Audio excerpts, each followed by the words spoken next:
ನಮಸ್ಕಾರ ವೀಕ್ಷಕರೇ. ಕೇರಳದಲ್ಲಿ 10 ವರ್ಷ ಆಡಳಿತ ನಡೆಸಿರುವ LDF ಮತ್ತೆ ಈ ಬಾರಿ ಅಧಿಕಾರಕ್ಕೆ ಬರುತ್ತಾ, ಅಥವಾ ಹಳೆಯ ಸಂಪ್ರದಾಯ ಮುಂದುವರೆದು UDF ಗೆಲುವು ಸಾಧಿಸಬಹುದಾ? ಬಿಜೆಪಿಯ ಲೆಕ್ಕಾಚಾರ ಏನಿದೆ? ಇದು ಕೇರಳ ಚುನಾವಣಾ ಸ್ಟೋರಿ. ನಾನು ಗುರುರಾಜ್ ದೇಸಾಯಿ. ಇವತ್ತಿನ ಎಪಿಸೋಡ್ನಲ್ಲಿ ಕೇರಳ ಚುನಾವಣೆಯ ಸಂದರ್ಭದಲ್ಲಿ ಸಾಮಾಜಿಕ ರಾಜಕೀಯ ಸಮೀಕರಣ ಹೇಗಿರುತ್ತೆ, ಮತ್ತೆ ಹಿಂದುತ್ವದ ಆಟ ಬಿಜೆಪಿಗೆ ವರ್ಕೌಟ್ ಆಗುತ್ತಾ ಎನ್ನುವಂತಹ ವಿಚಾರವನ್ನ ತಿಳಿಯೋಣ. ಕೇರಳದಲ್ಲಿ ಈ ಬಾರಿ ನಡೀತಾ ಇರುವಂತಹ ವಿಧಾನಸಭಾ ಚುನಾವಣೆ ಹಲವು ರೀತಿಯಲ್ಲಿ ವಿಭಿನ್ನವಾಗಿ ಕಾಣಿಸ್ತಾ ಇದೆ. ಪರಂಪರೆಯಿಂದ ಕೂಡಿರ್ತಾ ಇದ್ದ ಚುನಾವಣೆಯ ಲೆಕ್ಕಾಚಾರ ಮತ್ತು ರಾಜಕೀಯ ಸಮೀಕರಣಗಳು ಈಗ ಬದಲಾಗ್ತಾ ಇರುವಂತಹ ಲಕ್ಷಣಗಳು ಕಂಡು ಬರ್ತಾ ಇದ್ದಾವೆ.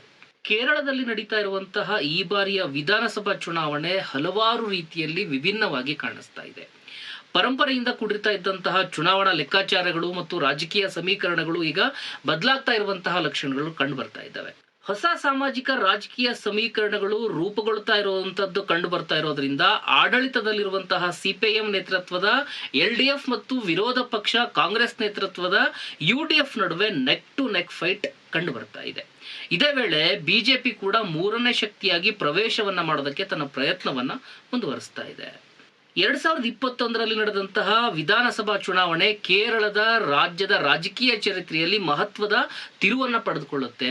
ಆ ತಿರುವು ಏನು ಅಂತ ಹೇಳಿದ್ರೆ, ಆ ತಿರುವಿನಿಂದಾಗಿ ಇಡೀ ವಿಶ್ವವೇ ನಿಬ್ಬೆರಗಾಗುತ್ತೆ. ಆ ಬಾರಿ ಬಂದಿರತಕ್ಕಂತಹ ಫಲಿತಾಂಶ ಏನು ಅಂತ ಹೇಳಿದ್ರೆ, ಕಳೆದ 30 ವರ್ಷಗಳಿಂದ ಅಲ್ಲಿ ಒಂದು ಬಾರಿ LDF ಅಧಿಕಾರಕ್ಕೆ ಬಂದ್ರೆ ಮತ್ತೊಂದು ಬಾರಿ UDF ಅಧಿಕಾರಕ್ಕೆ ಬರ್ತಾ ಇರುತ್ತೆ. ಅಂದ್ರೆ 30 ವರ್ಷಗಳಿಂದ ಈ ರೀತಿ ಪಾರಂಪರಿಕ ಸಂಪ್ರದಾಯ ಏನಿತ್ತು, ಈ ಸಂಪ್ರದಾಯಕ್ಕೆ LDF ಬ್ರೇಕ್ ಅನ್ನ ಹಾಕಿ ಸತತವಾಗಿ ಎರಡನೇ ಬಾರಿಗೆ ಅಧಿಕಾರವನ್ನ ನಡೆಸುವಂತಹ ಒಂದು ಕೆಲಸವನ್ನ ಅಲ್ಲಿ LDF ಮಾಡುತ್ತೆ. ಅಲ್ಲಿಯ ಮತದಾರರು ತಿರ್ಗಾ LDFಗೆ ಮತವನ್ನ ಕೊಟ್ಟಿರೋ ಕಾರಣಕ್ಕಾಗಿಯೇ ಇದೊಂದು ದೊಡ್ಡ ರೀತಿಯ ರಾಜಕೀಯ ತಿರುವು ಅಂತ ಹೇಳಿ ಆಗಿನ ಸಂದರ್ಭದಲ್ಲಿ ವಿಶ್ಲೇಷಣೆಯನ್ನ ಮಾಡಲಾಗಿತ್ತು.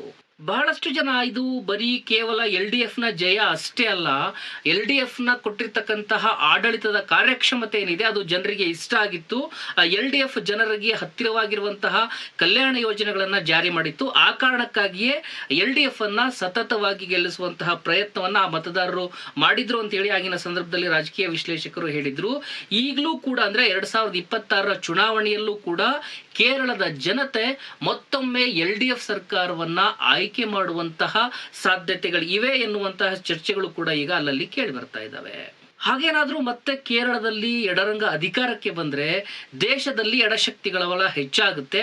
ಯಾಕೆ ಅಂತ ಹೇಳಿದ್ರೆ, ಇವತ್ತಿನ ಪರಿಸ್ಥಿತಿಯಲ್ಲಿ ಎಡಪಂಥ ಆಡಳಿತದಲ್ಲಿರುವಂತಹ ಏಕೈಕ ರಾಜ್ಯ ಯಾವುದು ಅಂತ ಹೇಳಿದ್ರೆ ಅದು ಕೇರಳ ಮಾತ್ರ. ಹಾಗಾಗಿ ಇದು ಮಹತ್ವವನ್ನ ಪಡೆದುಕೊಳ್ತಾ ಇದೆ.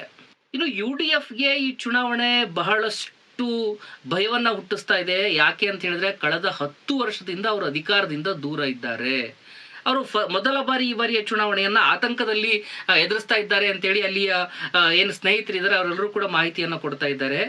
UDF ಪ್ರಚಾರದೊಳಗಡೆ ಏನೋ ಒಂದ್ ಕಡೆ ಮೇಲ್ನೋಟಕ್ಕೆ ಮುಂದ್ಗಡೆ ಇಟ್ಕೊಂಡು ಕಾಣಿಸ್ತಾ ಇದ್ರು ಕೂಡ, ಆದ್ರೆ ಕೆಳಮಟ್ಟದಲ್ಲಿ ನೋಡಿದಾಗ ಅದಕ್ಕೊಂದು ಈ ಬಾರಿ ನಮ್ದು ಏನಾಗಬಹುದು ಫಲಿತಾಂಶ, ಮತ್ತೆ ನಾವು ಸೋತ್ಬಿಡ್ತೀವ ಎನ್ನುವಂತಹ ಭಯ ಕಾಂಗ್ರೆಸ್ನ ಕಾರ್ಯಕರ್ತರಲ್ಲಿ ಮತ್ತು ಕಾಂಗ್ರೆಸ್ನ ನಾಯಕರಲ್ಲಿ ಕಾಡ್ತಾ ಇದೆ ಎನ್ನುವಂಥದ್ದನ್ನ ಅವರು ಹೇಳ್ತಾ ಇದ್ದಾರೆ. ಯಾಕೆ ಅಂತ ಹೇಳಿದ್ರೆ, ಈ ಬಾರಿಯೂ ಅವ್ರೇನಾದ್ರೂ ಸೋತ್ಬಿಟ್ರೆ ಮತ್ತೆ 5 ವರ್ಷ ಅಧಿಕಾರದಿಂದ ಹೊರಗೆ ಉಳಿದ್ರೆ ಇಡೀ ರಾಜಕೀಯ ಅಸ್ತಿತ್ವವೇ ಹೊರಟೋಗ್ಬಿಡುತ್ತೆ ಎನ್ನುವಂತಹ ಭಯ ಕಾಂಗ್ರೆಸ್ ಅನ್ನ ಕಾಡ್ತಾ ಇದೆ.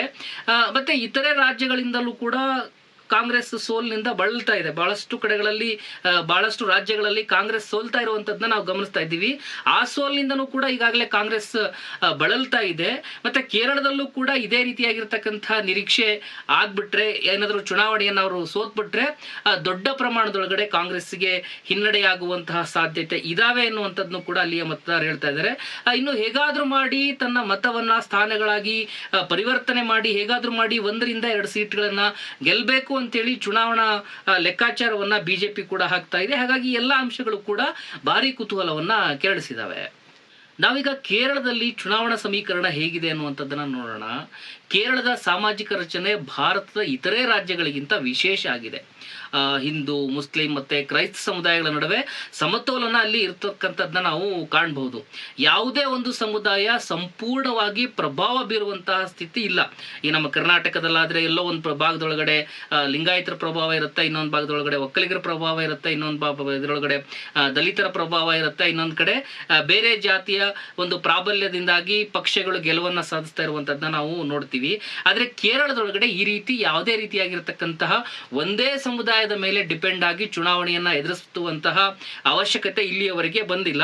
ಒಂದ್ ರೀತಿ ಮೂರು ಧರ್ಮಗಳೇನಿದಾವೆ, ಹಿಂದೂ, ಮುಸ್ಲಿಂ, ಕ್ರೈಸ್ತ, ಆ ಮೂರು ಧರ್ಮಗಳ ನಡುವೆ ಒಂದು ರೀತಿ ಸಮತೋಲನ ಇರುವಂತದ್ದನ್ನ ನಾವು ಗಮನಿಸಬಹುದು. ಹಾಗಾಗಿ ಒಂದು ಸಮುದಾಯ ಏನಾದ್ರೂ ನಿರ್ಣಾಯಕವಾಗಿರ್ತಕ್ಕಂತಹ ಪ್ರಭಾವವನ್ನ ಬೀರ್ಬೋದಾ ಅಂತ ಹೇಳಿ ನೋಡುವಂತಹ ಪರಿಸ್ಥಿತಿ ಅಲ್ಲಿಲ್ಲ.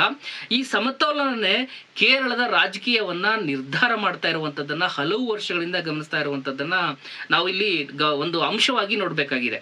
ಇದು ಒಂದ್ ಕಡೆ ಸಮುದಾಯದ ಮತ ಬ್ಯಾಂಕ್ ಆಗಿದ್ರೆ, ಇನ್ನು ಅದರ ಸಂಘಟನಾ ಬಲನೂ ಕೂಡ ಇರುವಂತದ್ದನ್ನ ನಾವು ಗಮನಿಸ್ತಾ ಇದ್ದೀವಿ. ಹಾಗಾಗಿ UDF ಏನಿದೆ ಅದು ತನ್ನ ಸಾಂಪ್ರದಾಯಿಕ ಮತಗಳು ಮತ್ತು ಸಂಘಟನಾ ಬಲವನ್ನ ನಂಬಿ ಚುನಾವಣೆಯನ್ನ ಎದುರಿಸ್ತಾ ಇರುವಂತದ್ದನ್ನ ನಾವಲ್ಲಿ ಗಮನಿಸ್ತಾ ಇದ್ದೀವಿ. ಕಾಂಗ್ರೆಸ್ಗೆ ವಿರುದ್ಧ ಅನ್ನುವಂತಹ ರೀತಿಯೊಳಗಡೆ LDF ನ ಲೆಕ್ಕಾಚಾರಗಳು ಕಾಣಿಸ್ಬರ್ತಾ ಇದ್ದಾವೆ. ಅದು ಒಂದು ರೀತಿಯೊಳಗಡೆ ವರ್ಗಾಧಾರಿತ ರಾಜಕೀಯವನ್ನ ಮುಂದಿಟ್ಕೊಂಡು ಕಾರ್ಮಿಕ ವರ್ಗ, ಸಾಮಾನ್ಯ ಜನ ಎನ್ನುವಂತಹ ಒಂದು ಘೋಷವಾಕ್ಯದೊಳಗಡೆ ಅದು ರಾಜಕೀಯವನ್ನ ಮಾಡ್ತಾ ಇರುವಂತದ್ದನ್ನ ನಾವು ಗಮನಿಸ್ತಾ ಇದ್ದೀವಿ. ಅಂದ್ರೆ ಕಾರ್ಮಿಕರ ಬೆಂಬಲ ಮತ್ತೆ ಅಲ್ಲಿರುವಂತಹ ಎಲ್ಲಾ ಸಮುದಾಯದ ನಡುವೆ ಒಂದು ವಿಶ್ವಾಸಾರ್ಹವನ್ನ ಎಡರಂಗ ಹೊಂದಿದೆ ಅನ್ನುವಂಥದ್ದನ್ನ ಇದು ತೋರಿಸ್ಕೊಡ್ತಾ ಇದೆ. ಯಾವುದೇ ರೀತಿಯಾಗಿರ್ತಕ್ಕಂತಹ ಜಾತಿ, ಧರ್ಮ ಭೇದಗಳನ್ನ ಮೀರಿ ರಾಜಕೀಯವನ್ನ ಮಾಡುವಂತಹ ಒಂದು ಗುಣಲಕ್ಷಣವನ್ನ ಅಲ್ಲಿ ಎಡಪಕ್ಷಗಳು ಬೆಳೆಸ್ಕೊಂಡಿದ್ದಾವೆ ಅನ್ನುವಂಥದ್ದು. ಯಾಕಂತ ಹೇಳಿದ್ರೆ ಅದರ ಐಡಿಯಾಲಜಿಕಲ್ ಅಷ್ಟೊಂದು ಸ್ಟ್ರಾಂಗ್ ಆಗಿದೆ. ಅದು ಜನಸಾಮಾನ್ಯರಿಗೆ ಸಾರ್ವಜನಿಕ ಸವಲತ್ತುಗಳನ್ನ ತಲುಪಿಸಬೇಕು ಎನ್ನುವಂತ ನಿಟ್ಟಿನೊಳಗಡೆ ಯಾವುದೇ ರೀತಿಯಾಗಿರ್ತಕ್ಕಂತಹ ಭೇದ ಭಾವವನ್ನ, ಜಾತಿ ಭೇದ ಭಾವವನ್ನ, ಧರ್ಮವನ್ನ ಇಟ್ಕೊಂಡು ಭೇದ ಭಾವವನ್ನ ಮಾಡುವಂಥದ್ದು ಯಾವುದು ಕೂಡ ಇಲ್ಲಿಯವರೆಗೆ ಕಂಡು ಬಂದಿಲ್ಲ. ಹಾಗಾಗಿ ಎಲ್ಲರನ್ನೂ ಕೂಡ ಸಮಾನವಾಗಿ ನೋಡುವಂತದ್ದೇ ಎಡರಂಗಕ್ಕೆ ಅಲ್ಲಿ ಪ್ಲಸ್ ಪಾಯಿಂಟ್ ಆಗಿ ಕಾಣಿಸ್ತಾ ಇರುವಂತದ್ದನ್ನ ನಾವು ಇಲ್ಲಿ ಗಮನಿಸಬಹುದು. ಮತ್ತೆ ಕೇರಳದಲ್ಲಿ ಎಡಪಂಥ ಅಷ್ಟು ದೊಡ್ಡದಾಗಿ ಬೆಳೆಯೋದಕ್ಕೆ ಕಾರಣ ಏನು ಅಂತ ಹೇಳಿದ್ರೆ, ಅವರು ಧರ್ಮದ ಭಾವನೆಗಳನ್ನ ಇಟ್ಕೊಂಡು ಯಾವತ್ತೂ ರಾಜಕೀಯವನ್ನ ಮಾಡಿಲ್ಲ. ಕಾರ್ಮಿಕರ ಹಕ್ಕುಗಳನ್ನ ರಕ್ಷಣೆ ಮಾಡುವಂಥದ್ದು, ಸಾರ್ವಜನಿಕ ಆರೋಗ್ಯ ವ್ಯವಸ್ಥೆಯನ್ನ ಬಲಪಡಿಸುವಂಥದ್ದು, ಮಹಿಳೆಯರಿಗೆ ಭದ್ರತಾ ಯೋಜನೆಗಳನ್ನ ಕೊಡುವಂಥದ್ದು ಮತ್ತು ಪಿಂಚಣಿಯನ್ನ ಎಲ್ಲರಿಗೂ ಕೂಡ ಹೆಚ್ಚಳ ಮಾಡಿರುವಂಥದ್ದು, ಮತ್ತೆ ಉಚಿತ ಶಿಕ್ಷಣವನ್ನ ಪದವಿವರೆಗೆ ಕೊಟ್ಟಿರುವಂಥದ್ದು. ಹೀಗಾಗಿ ಎಲ್ಲರಿಗೂ ಬೇಕಾಗಿರ್ತಕ್ಕಂತಹ ಕಲ್ಯಾಣ ಕಾರ್ಯಗಳನ್ನ LDF ಮಾಡ್ತಾ ಇರೋದ್ರಿಂದಾಗಿ ಅದು ಎಲ್ಲ ವರ್ಗಗಳ ಜೊತೆಗೆ ಒಂದು ರೀತಿ ಸಂಬಂಧವನ್ನ ಇಟ್ಕೊಂಡಿದೆ. ಎಲ್ಲ ವರ್ಗದ ಏಳಿಗೆಗೆ ಅದು ಬಯಸ್ತಾ ಇದೆ ಅನ್ನುವಂತಹ ಅಭಿಪ್ರಾಯವೂ ಕೂಡ ಮತದಾರರಲ್ಲಿ ಕೇಳಿ ಬರ್ತಾ ಇದೆ. ಹಾಗಾಗಿ LDFಗೆ ಈ ಎಲ್ಲ ಅಂಶಗಳು ಕೂಡ ಪ್ಲಸ್ ಆಗುವಂತಹ ಸಾಧ್ಯತೆಗಳಲ್ಲಿ ಇದಾವೆ. ಇದಷ್ಟೇ ಅಲ್ಲದೆ ಸಂಘ ಪರಿವಾರದ ವಿರುದ್ಧ ದೊಡ್ಡ ಹೋರಾಟಗಳನ್ನ ಸಂಘಟನೆ ಮಾಡ್ತಾ ಇರುವಂತದ್ದು ಮತ್ತು ಅಲ್ಪಸಂಖ್ಯಾತರ ಹಕ್ಕುಗಳ ರಕ್ಷಣೆಯಲ್ಲಿ LDF ಪ್ರಮುಖ ಪಾತ್ರವನ್ನ ವಹಿಸ್ತಾ ಇರೋ ಕಾರಣಕ್ಕಾಗಿ ಮತ್ತೊಮ್ಮೆ ನಾವು LDFಗೆ ಅಧಿಕಾರವನ್ನ ಕೊಡಬೇಕು ಅಂತೇಳಿ ಅಲ್ಲಿಯ ಮತದಾರರು ಹೇಳ್ತಾ ಇದ್ದಾರೆ. ಇದೆಲ್ಲದರ ನಡುವೆ ಇವತ್ತಿನ ಸನ್ನಿವೇಶ ಅಷ್ಟು ಸುಲಭ ಇಲ್ಲ. ಅಲ್ಪಸಂಖ್ಯಾತ ಮತಗಳು ಆ ಕಡೆ ಈ ಕಡೆ ಹೋಗುವಂಥದ್ದು ಮತ್ತು ನಿರ್ಣಾಯಕ ಪಾತ್ರ ವಹಿಸ್ತಾ ಇರುವಂಥದ್ದನ್ನ ನಾವು ಗಮನಿಸ್ತಾ ಇದ್ದೀವಿ. ಯಾಕೆ ಅಂತ ಹೇಳಿದ್ರೆ ಲೋಕಸಭಾ ಚುನಾವಣೆಯೊಳಗಡೆ ಅಲ್ಪಸಂಖ್ಯಾತ ಸಮುದಾಯದ ಮತಗಳು UDF ಜೊತೆಗಿರ್ತವೆ. ವಿಧಾನಸಭಾ ಚುನಾವಣೆಯೊಳಗಡೆ ಅದು LDF ಜೊತೆಗಿರುತ್ತೆ. 2026ರ ಚುನಾವಣೆಯಲ್ಲಿ ಅವರು ಯಾರ ಜೊತೆ ಸೇರ್ಕೊಳ್ತಾರೆ ಎನ್ನುವಂತಹ ಪ್ರಶ್ನೆ ಕೂಡ ಇದೆ. ಬಹುಶಃ ಇದೆಲ್ಲದೂ ಕೂಡ LDF ಕಡೆ ಮರಳುವಂತಹ ಸಾಧ್ಯತೆಗಳು ಇದಾವ ಎನ್ನುವಂತಹ ಮುಖ್ಯ ಪ್ರಶ್ನೆಯು ಕೂಡ ಕಾಡ್ತಾ ಇದೆ. ಇನ್ನು ಹಿಂದೂ ಮತದಾರರಲ್ಲೂ ಕೂಡ ಏಕೀಕೃತವಾಗಿರ್ತಕ್ಕಂತಹ ಮತದಾನ ಕಾಣೋದಿಲ್ಲ. ಜಾತಿ, ವರ್ಗ, ಪ್ರದೇಶ ಇವುಗಳ ಆಧಾರದ ಮೇಲೆ ಮತದಾನ ವಿಭಜನೆ ಆಗ್ತಾ ಇರುವಂತದ್ದನ್ನ ಇಲ್ಲಿಯವರೆಗಿನ ಚುನಾವಣೆಗಳು ಹೇಳಿಕೊಡ್ತಾ ಇದ್ದಾವೆ. ಎಂದಿನಂತೆ ಈ ಬಾರಿಯ ಚುನಾವಣೆಯಲ್ಲೂ ಕೂಡ ಹಿಂದೂ ಮತಗಳು ವಿಭಜನೆಯಾಗುವಂತಹ ಸಾಧ್ಯತೆಗಳೇ ಹೆಚ್ಚಿದಾವೆ. ಬಿಜೆಪಿಯ ಹಿಂದುತ್ವದ ಆಟ ಬಿಜೆಪಿಗೆ ಅದೇನು ವರ್ಕೌಟ್ ಆಗೋದಿಲ್ಲ. ಬಿಜೆಪಿಯನ್ನ ಬೆಂಬಲಿಸ್ತಾ ಇದ್ದಂತಹ ಬಹಳಷ್ಟು ಜನ ಏನ್ ಮತದಾರರಿದ್ದಾರೆ ಅವರು ಈ ಬಾರಿ LDF ಮತ್ತೆ UDFಗೆ ಮತವನ್ನ ಕೊಡುವಂತಹ ಸಾಧ್ಯತೆಗಳು ಹೆಚ್ಚಿದಾವೆ ಎನ್ನುವಂಥದ್ದನ್ನ ಅಲ್ಲಿಯ ರಾಜಕೀಯ ವಿಶ್ಲೇಷಕರು ಹೇಳ್ತಾ ಇದ್ದಾರೆ. ಅಂದ್ರೆ ಇಲ್ಲಿ ಬಿಜೆಪಿಯ ಮತ ಪ್ರಮಾಣ ಕುಸಿಯಬಹುದು ಮತ್ತೆ ಮತಗಳನ್ನ ಏನವರು ಹಿಂದುತ್ವದ ರಾಜಕೀಯವನ್ನ ಮಾಡಿ ಮತಗಳನ್ನ ಗಳಿಸಬಹುದು ಎನ್ನುವಂತಹ ಒಂದು ತಂತ್ರವನ್ನ ಬಳಸ್ತಾ ಇದ್ರು. ಆ ತಂತ್ರ ಕೇರಳದಲ್ಲಿ ಬಿಜೆಪಿಗೆ ಏಟನ್ನ ಕೊಡುವಂತಹ ಸಾಧ್ಯತೆಗಳಿದಾವೆ ಎನ್ನುವಂತಹ ಚರ್ಚೆಗಳು ಕೂಡ ಅಲ್ಲಿ ಕೇಳಿ ಬರ್ತಾ ಇದ್ದಾವೆ. ಪ್ರಾದೇಶಿಕ ವ್ಯತ್ಯಾಸವೂ ಕೂಡ ಸಾಮಾಜಿಕ ಸಮೀಕರಣದಲ್ಲಿ ಪ್ರಮುಖವಾಗಿರ್ತಕ್ಕಂತಹ ಪಾತ್ರವನ್ನ ವಹಿಸುತ್ತೆ. ನಾವು ಎಲ್ಲಾ ರಾಜ್ಯದ ಚುನಾವಣೆಯಲ್ಲೂ ಕೂಡ ಅದನ್ನ ಗಮನಿಸ್ತಾ ಇದ್ದೀವಿ. ಕೇರಳದಲ್ಲೂ ಕೂಡ ಅದೇ ರೀತಿಯಾಗಿರ್ತಕ್ಕಂತಹ ಪ್ರಾದೇಶಿಕ ವ್ಯತ್ಯಾಸವೂ ಕೂಡ ಕಂಡು ಬರ್ತಾ ಇರುವಂತದನ್ನ ನಾವು ನೋಡ್ಬೋದು. ಮಲಬಾರ್ ಪ್ರದೇಶದೊಳಗಡೆ UDFಗೆ ಹೆಚ್ಚು ಬಲ ಇದ್ರೆ ಉತ್ತರ ಕೇರಳದಲ್ಲಿ LDFಗೆ ಹೆಚ್ಚು ಬಲವಿರುವಂತದನ್ನ ನಾವು ಗಮನಿಸ್ತಾ ಇದ್ದೀವಿ. ದಕ್ಷಿಣ ಮತ್ತು ಮಧ್ಯ ಭಾಗದೊಳಗಡೆ LDF ಮತ್ತೆ UDF ನಡುವೆ ಹೆಚ್ಚು ಸ್ಪರ್ಧೆ ಇರುವಂತದ್ದನ್ನ ನಾವು ಗಮನಿಸಬಹುದು. ಗಮನಿಸಬಹುದು. ಎರಡು ಪ್ರದೇಶ ಅಂದ್ರೆ ದಕ್ಷಿಣ ಮತ್ತು ಮಧ್ಯ ಭಾಗದೊಳಗಡೆ LDF ಮತ್ತೆ UDF ನಡುವೆ ಸಣ್ಣ ಮಟ್ಟದ ಬದಲಾವಣೆಗಳು ಒಂದು ನಿರ್ಣಾಯಕ ಫಲಿತಾಂಶವನ್ನ ತಂದಿರತಕ್ಕಂಥದ್ದನ್ನ ನಾವು ನೋಡ್ತಾ ಇದ್ದೀವಿ. ಹಾಗಾಗಿ ಈ ಬಾರಿ ಆ ರೀತಿಯಾಗಿರ್ತಕ್ಕಂತಹ ನಿರ್ಧಾರಗಳು, ನಿರ್ಣಯಗಳು ಏನ್ ಬರ್ತವೆ ಎನ್ನುವಂತಹ ಕುತೂಹಲ ಇರುವಂತದ್ದನ್ನ ನಾವಿಲ್ಲಿ ನೋಡಬಹುದು. NDA ಕೂಡ ತಿರುವನಂತಪುರ, ಕಾಸರಗೋಡು ಮತ್ತು ಮಂಜೇಶ್ವರದಲ್ಲಿ ತನ್ನ ಸಾಂಪ್ರದಾಯಿಕ ಮತಬುಟ್ಟಿಯನ್ನ ಇಟ್ಕೊಂಡಿದೆ. ಹಾಗಾಗಿ ಅದು ಕೂಡ ತನ್ನ ಮತವನ್ನ ಉಳಿಸ್ಕೊಳ್ಳುತ್ತಾ ಅಥವಾ ಹಿಂದುತ್ವದ ರಾಜಕಾರಣಕ್ಕೆ ಬೇಸರಗೊಂಡು ಅಲ್ಲಿಯ ಮತದಾರರು ಶಿಫ್ಟ್ ಆಗ್ತಾರಾ ಎನ್ನುವಂತಹ ಕುತೂಹಲಗಳಿರುವಂತದ್ದು ನಿಜ. ಇದಷ್ಟೇ ಅಲ್ಲದೆ ಕೇರಳದ ಶಿಕ್ಷಣ ಮತ್ತೆ ಸಾಮಾಜಿಕ ಜಾಗೃತಿ ಕೂಡ ಪ್ರಮುಖ ಪಾತ್ರವನ್ನ ವಹಿಸುತ್ತೆ.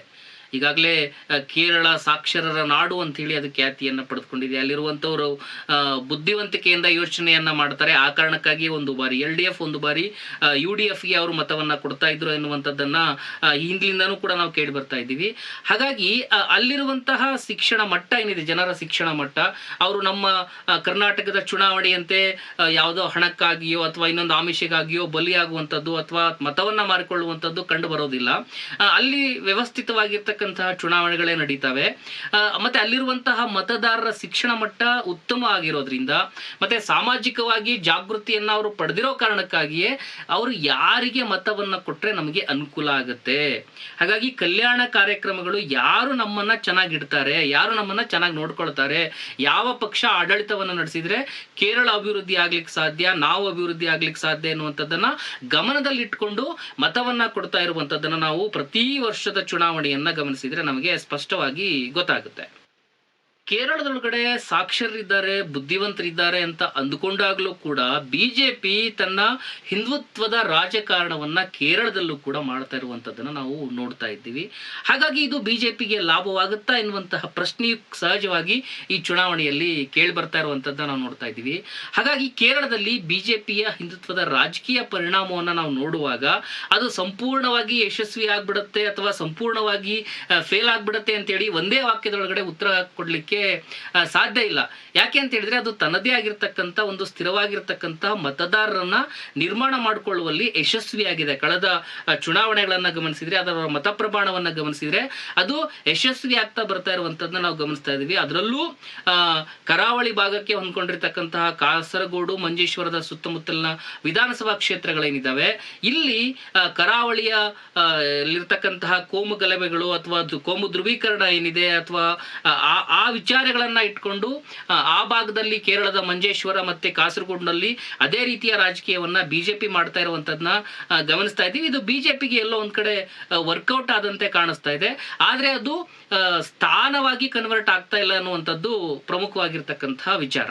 ಕಳೆದ ಕೆಲವೊಂದಿಷ್ಟು ಚುನಾವಣೆಗಳ ಮತ ಪ್ರಮಾಣವನ್ನ ಗಮನಿಸಿದ್ರೆ ಬಿಜೆಪಿ ನೇತೃತ್ವದ NDA ಕೂಟ ಏನಿದೆ ಅದು ಹೆಚ್ಚು ಕಡಿಮೆ ಮತ ಶೇಕಡಾವಾರು ಪ್ರಮಾಣದೊಳಗಡೆ 12ರಿಂದ 15% ಮತ ಪ್ರಮಾಣವನ್ನ ಫಿಕ್ಸ್ ಆಗಿ ಇಟ್ಕೊಂಡು ಬರ್ತಾ ಇರುವಂತದ್ದನ್ನ ನಾವು ಗಮನಿಸ್ತಾ ಇದ್ದೀವಿ. ಹಾಗಾಗಿ ಹೇಗಾದ್ರೂ ಮಾಡಿ ಕೇರಳದೊಳಗಡೆ ವಿಧಾನಸಭೆಯನ್ನ ಪ್ರವೇಶಿಸಬೇಕು ಅಂತೇಳಿ ಶತಾಯಗತಾಯ ಪ್ರಯತ್ನವನ್ನ ಮಾಡ್ತಾ ಇದೆ. ಅದೇ ಕಾರಣಕ್ಕಾಗಿ ಅದು ತನ್ನ ಹಿಂದುತ್ವದ ಅಜೆಂಡಾವನ್ನ ಮುಂದೆ ಮಾಡಿಕೊಂಡು ರಾಜಕೀಯವನ್ನ ಮಾಡ್ತಾ ಇರುವಂತದ್ದನ್ನ ನಾವು ಗಮನಿಸ್ತಾ ಇದ್ದೀವಿ. ಅದಕ್ಕಾಗಿಯೇ ಅದು ಆಗಾಗ ದೇವಸ್ಥಾನಗಳ ವಿಚಾರವಾಗಿ ರಾಜಕೀಯವನ್ನ ಮಾಡಿಕೊಂಡು ರಾಜಕೀಯ ಲಾಭವನ್ನ ಪಡೆಯೋದಕ್ಕೆ ಗಲಾಟೆ ಮಾಡಿರ್ತಕ್ಕಂತಹ ಉದಾಹರಣೆಗಳು ಕೂಡ ಇದಾವೆ. ಬಿಜೆಪಿ ಹಿಂದುತ್ವದ ರಾಜಕಾರಣವನ್ನ ಮಾಡೋದೇ ಹಿಂದೂ ಮತಗಳನ್ನ ಏಕೀಕೃತಗೊಳಿಸೋದಕ್ಕೆ, ಅಂದ್ರೆ ಎಲ್ಲಾ ಹಿಂದೂ ಮತಗಳನ್ನ ಒಂದು ಕಡೆ ಸೇರಿಸಿ ಅವರ ಅಜೆಂಡಾ ಏನಿದೆ ಅದನ್ನ ನಿರ್ಮಾಣ ಮಾಡ್ಕೊಳ್ಬೇಕು ಎನ್ನುವಂತ ಪ್ರಯತ್ನವನ್ನ ಅವ್ರು ಮಾಡ್ತಾ ಇದ್ದಾರೆ. ಆದ್ರೆ ಕೇರಳದಲ್ಲಿ ಹಿಂದೂ ಸಮುದಾಯ ಏಕರೂಪದೊಳಗಡೆ ಇಲ್ಲ. ಜಾತಿ, ಪ್ರದೇಶ, ವರ್ಗ ಮತ್ತು ರಾಜಕೀಯ ನಿಷ್ಠೆಗಳ ಆಧಾರದ ಮೇಲೆ ಹಿಂದೂ ಮತಗಳು ಇಲ್ಲಿಯವರೆಗೂ ಕೂಡ ವಿಭಜನೆ ಆಗ್ತಾ ಇರುವಂತದನ್ನ ನಾವು ನೋಡ್ತಾ ಇದ್ದೀವಿ. LDF ಮತ್ತೆ UDF ಎರಡೂ ಪಕ್ಷಕ್ಕೂ ಹಿಂದೂ ಮತಗಳು ತಮ್ಮ ಪಾಲನ್ನ ಹೊಂದಿರುವಂತದ್ದನ್ನ ನಾವಿಲ್ಲಿ ನೋಡ್ತಾ ಇದ್ದೀವಿ. ಹಾಗಾಗಿ ಬಿಜೆಪಿ ಪೂರ್ಣ ಪ್ರಮಾಣದಲ್ಲಿ ಏಕೀಕರಣ ಸಾಧಿಸೋದಕ್ಕೆ ಸಾಧ್ಯ ಆಗೋದಿಲ್ಲ. ಹಾಗಾಗಿ ಬಿಜೆಪಿಯ ವಿಸ್ತರಣೆ ಈ ಬಾರಿಯೂ ಕೂಡ ಕಷ್ಟ ಆಗುತ್ತೆ. ಅದು ಒಂದಿಷ್ಟು ಮತ ಪ್ರಮಾಣವನ್ನ ಪಡೆದುಕೊಳ್ಬಹುದು, ಆದ್ರೆ ಸ್ಥಾನಗಳನ್ನ ಗಳಿಸ್ಕೊಳ್ಳೋದಕ್ಕೆ ಸಾಧ್ಯ ಇಲ್ಲ. ಮತ್ತೆ ಮತ ಪ್ರಮಾಣದಲ್ಲೂ ಕೂಡ ಬಿಜೆಪಿಯ ಹಿಂದುತ್ವ ರಾಜಕಾರಣಕ್ಕೆ ಜನ ಅಲ್ಲಿ ಒಂದು ರೀತಿ ಅಸಹ್ಯ ಪಟ್ಕೊಳ್ತಾ ಇದ್ದಾರೆ, ಒಂದು ರೀತಿ ಆಕ್ರೋಶ ವ್ಯಕ್ತಪಡಿಸ್ತಾ ಇದ್ದಾರೆ. ಸಾಕಾಗೋಗಿದೆ ಬಿಜೆಪಿಯ ಈ ಗಲಾಟೆಯಿಂದಾಗಿ ಎನ್ನುವಂತ ರೀತಿಯಲ್ಲೂ ಕೂಡ ಚರ್ಚೆಗಳು ಕೇಳಿ ಬರ್ತಾ ಇದಾವೆ. ಇದು ನಿಜ ಆಗಿದ್ರೆ ನಿಜಕ್ಕೂ ಬಿಜೆಪಿಗೆ ಹಿಂದುತ್ವದ ರಾಜಕಾರಣವೇ ಮುಳುವಾಗುವಂತಹ ಸಾಧ್ಯತೆ ಕೇರಳದೊಳಗಡೆ ಇದೆ ಅನ್ನುವಂಥದ್ದು ಗೊತ್ತಾಗ್ತಾ ಇದೆ. ಕೇರಳದ ಮತದಾರರೇನಿದ್ದಾರೆ ಅವ್ರು ಬುದ್ಧಿವಂತರು. ಅವರನ್ನ ಪರಂಪರೆಯಿಂದಾಗ್ಲಿ ಧರ್ಮ ಜಾತಿಗಳಿಂದಾಗಿ ಕಟ್ಟಿ ಹಾಕೋದಕ್ಕೆ ಸಾಧ್ಯವಿಲ್ಲ ಎನ್ನುವಂಥದ್ದನ್ನ 2021ರ ಚುನಾವಣೆ ತೋರಿಸಿಕೊಟ್ಟಿದೆ. ಹಾಗಾಗಿ ಈ ಬಾರಿ ಏನಾಗಬಹುದು ಕಾದ್ ನೋಡಬೇಕಾಗಿದೆ. ಕೇರಳ ಚುನಾವಣಾ ಸ್ಟೋರಿಯಲ್ಲಿ ಮುಂದಿನ ಸ್ಟೋರಿ ಒಳಗಡೆ ಚುನಾವಣೆಯ ಅಂಕಿಅಂಶಗಳು ಏನ್ ಹೇಳ್ತವೆ ಎನ್ನುವಂಥದ್ದನ್ನ ನಾವು ನೋಡೋಣ. ನೀವಿನ್ನು ನಮ್ಮ ಚಾನಲ್ ಅನ್ನ ಸಬ್ಸ್ಕ್ರೈಬ್ ಮಾಡಿಲ್ಲ ಅಂತ ಹೇಳಿದ್ರೆ ಕೂಡಲೇ ನಮ್ಮ ಚಾನಲ್ ಅನ್ನ ಸಬ್ಸ್ಕ್ರೈಬ್ ಮಾಡಿ. ಪಕ್ಕದಲ್ಲಿ ಕಾಣುವಂತಹ ಒಂದು ಜಾಯಿನ್ ಅನ್ನುವಂತಹ ಆಯ್ಕೆ ಇದೆ. ನೀವು ಅದನ್ನ ಕ್ಲಿಕ್ ಮಾಡಿದ್ರೆ ನಿಮಗೆ ಸಹಯಾನಿ, ಒಡನಾಡಿ, ಪೋಷಕ ಎನ್ನುವಂತಹ ಆಯ್ಕೆಗಳು ಸಿಗ್ತವೆ. ಆ 3 ಆಯ್ಕೆಗಳಲ್ಲಿ ಯಾವುದಾದ್ರೂ ಒಂದು ಆಯ್ಕೆಯನ್ನ ಕ್ಲಿಕ್ ಮಾಡಿ ನೀವು ನಮಗೆ ದೇಣಿಗೆಯನ್ನ ಕೊಡ್ಬೋದು. ಯಾಕೆ ಅಂತ ಹೇಳಿದ್ರೆ ಜನಶಕ್ತಿ ಮೀಡಿಯಾ ಜನರಿಂದನೇ ನಡೀತಾ ಇರುವಂತಹ ಮೀಡಿಯಾ ಆಗಿದೆ. ಹಾಗಾಗಿ ಜನರಿಂದ ನಡೀತಾ ಇರುವಂತಹ ಜನಪರ ಮೀಡಿಯಾಗಳಿಗೆ ದೇಣಿಗೆಯನ್ನ ಕೊಟ್ಟು ಇನ್ನಷ್ಟು ಪ್ರೋತ್ಸಾಹಿಸಬೇಕು ಅಂತೇಳಿ ನಾನು ವಿನಂತಿಯನ್ನ ಮಾಡ್ತಾ ಈ ಸ್ಟೋರಿಯನ್ನ ಮುಗಿಸ್ತಾ ಇದ್ದೇನೆ. ನಮಸ್ಕಾರ.